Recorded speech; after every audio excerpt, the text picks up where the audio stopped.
Oke, mari kita sambung lagi kelanjutan dari novel Gunung Hua. Melihat pergerakan anggota kultus iblis yang sangat mengerikan, Chung Myun pun bergumam sambil melihat ke bawah. Dasar anjing-anjing gila ini, seakan-akan Chung Myun sudah bersiap untuk melompat dari jendela. Tapi Baekhyun menghentikannya. Ia berkata, "Chung Myun, tidak." Dan Chung Myun pun menjawab, "Tidak. Maksudmu apa, senior?" Dan Baekhyun menjawab, "Kau ingin menyerbu ke bawah, bukan?" Chung Myun pun menjawab dengan santai, "Senior, apakah kau pikir aku gila?" Mendengar jawaban tersebut tentu saja membuat murid-murid Gunung Hua terkejut, karena biasanya Chung Myun tidak akan mendengarkan perkataan seniornya dan tanpa basa-basi langsung bergerak sesuai keinginannya. Chung Myun pun kembali berkata, "Apakah kau tahu alasanku tidak langsung menyerang?" Lalu Baekhyun menjawab, "Karena kau tidak membawa pedangmu." Mengingat hal tersebut, Chung Myun juga terkejut. "Oh iya, aku lupa tentang pedangku." Tapi jika itu Chung Myun, pedang bukanlah permasalahan utama karena ia bisa mengambil pedang dari orang lain. Lalu Chung Myun pun kembali berkata, "Kultus iblis, untuk memahami mereka lebih baik Anda menyaksikannya sendiri." Sebelumnya Yisul sempat ditanya ada berapa kira-kira anggota kultus iblis yang menyerang, dan setidaknya ada 50 sampai dengan 100. Mendengar hal tersebut, Baekhyun tidak terlalu khawatir. Alasannya karena walaupun banyak anggota dari prajurit Istana Es yang terluka, tapi setidaknya 500 di antara mereka masih siap untuk mengangkat senjata, yang artinya dari segi kuantitas mereka masih jauh lebih unggul. Tapi mendengar penjelasan Chung Myun, semua orang mulai bertanya-tanya. Chung Myun kembali berkata, "Siapapun jangan bergerak sampai aku selesai berkultivasi." Ya, setelah meminum pil yang diberikan oleh Sol Sobek, Chung Myun pun bersiap untuk berkultivasi untuk memulihkan tenaganya. Tapi sebelum itu Chung Myun juga menjelaskan, "Kalian semua perhatikan baik-baik apa yang akan terjadi di bawah sana. Dan ingatlah, mereka adalah sosok yang akan kalian lawan nanti." Dan setelahnya Chung Myun pun mulai berkultivasi. Di lain sisi, sang uskup nampaknya ikut turun langsung ke medan pertempuran. Ia pun melihat pasukan dari Istana Es yang mulai turun, dan ternyata tidak ada dari mereka yang mengenakan pakaian khusus, yang artinya murid-murid ataupun orang-orang dari dataran tengah belum ikut bertarung. Tentunya di hadapan sang uskup, para prajurit Istana Es hanyalah semut. Seberapa banyak pun jumlah mereka, semut tetaplah semut. Oleh sebab itulah ia memerintahkan seluruh anggota kultus untuk membantai semua musuh yang menghadang. Adapun orang-orang dari dataran tengah, tangkap mereka, biarkan mereka hidup, karena untuk mendapatkan kristal es, ia membutuhkan murid-murid Gunung Hua tetap hidup. Di sisi lainnya, Penatua Yo akhirnya masuk ke medan pertempuran. Kala itu ia masih sangat percaya diri.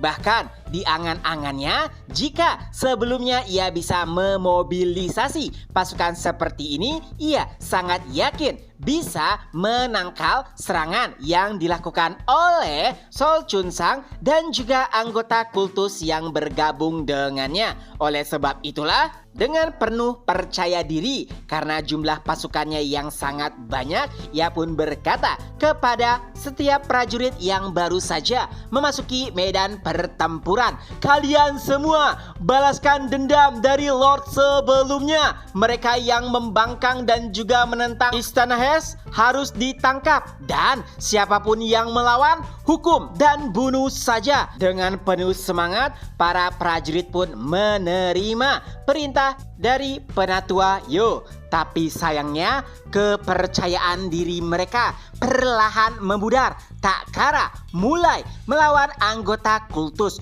Walaupun jumlah mereka tidak sebanyak anggota prajurit dari Istana Es, tapi keganasan, kengerian dan juga kekejaman mereka sulit untuk dicerna oleh akal sehat. Semuanya bermula tak kala para prajurit Istana Es bersiap untuk menjatuhkan anggota kultus yang memanjat dinding.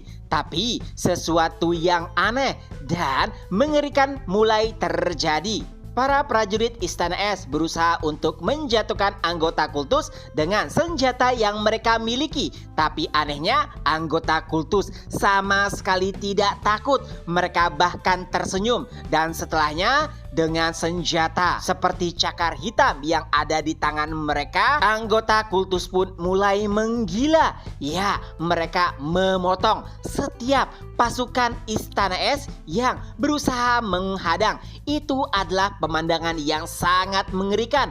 Bahkan tak kalah prajurit Istana Es roboh, anggota kultus tetap mencabik-cabiknya sampai benar-benar hancur.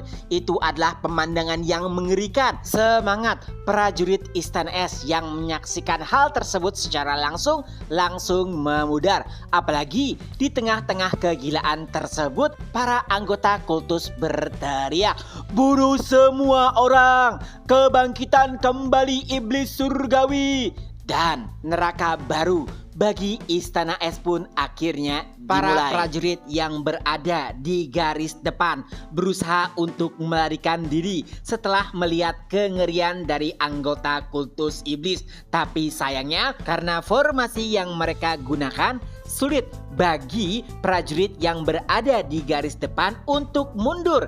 Tapi karena mereka sangat takut, apapun mereka coba lakukan. Hingga pada akhirnya kekacauan pun benar-benar terjadi. Ya, rasa takut yang dialami para prajurit yang ada di garis depan bahkan dengan sangat cepat menular kepada para prajurit yang berada di garis belakang. Padahal mereka belum menyaksikan secara langsung kengerian yang dilakukan oleh para anggota kultus. Adapun mereka yang mencoba melarikan diri karena tidak ada jalan, tubuh mereka pun mulai dicabik-cabik oleh anggota kultus iblis. Kengerian demi kengerian mulai nampak jelas. Para prajurit Istana Es menyaksikan sendiri bagaimana para kolega mereka dibunuh dengan sangat sadis. Sebagian prajurit dari Istana Es ditarik jantungnya secara paksa oleh anggota kultus dan mereka bahkan meminum darah para prajurit. Tidak hanya itu, kepala para prajurit Istana Es mulai berjatuhan. Itulah yang membuat kengerian tiada akhir. Panatuayo yang menyaksikan hal tersebut akhirnya mulai sadar kelompok yang sedang ia hadapi. Awalnya Panatuayo nampak sangat percaya diri karena jumlah prajurit mereka setidaknya 10 kali lipat dibandingkan dengan prajurit kultus iblis. Tapi setelah menyaksikan secara langsung, akhirnya ia pun sadar seberapa banyak pun jumlah domba mereka tidak ada artinya di hadapan serigala. Dan merekalah yang menjadi dombanya. Tentu saja itu bukanlah kesalahan dari Panatuayo karena memang ia tidak mengetahui secara langsung betapa gilanya anggota kultus iblis. Ia memang pernah mendengar rumor tentang kegilaan dari mereka. Tapi karena saat berada di Istana Es mereka nampak menahan diri, Panatuayo pun sempat berpikir jika rumor tersebut terlalu dibesar-besarkan. Dan sayangnya saat melihat secara nyata ternyata itu bahkan lebih mengerikan. Panatuayo hampir kehilangan akal sehatnya. Ia bahkan hanya berdiri tanpa berbuat apapun. Para prajurit berusaha untuk menyadarkannya. Panatuayo, sadarlah, beri kami perintah. Panatuayo, Panatua, apa yang harus kita lakukan? Tapi sayangnya sampai beberapa saat Panatuayo tidak merespon sedikit pun. Dan chapter pun berakhir. Nah, itulah kelanjutan dari novel Heavenly Demon. Semoga terhibur. Ketemu lagi di next video. Bye-bye.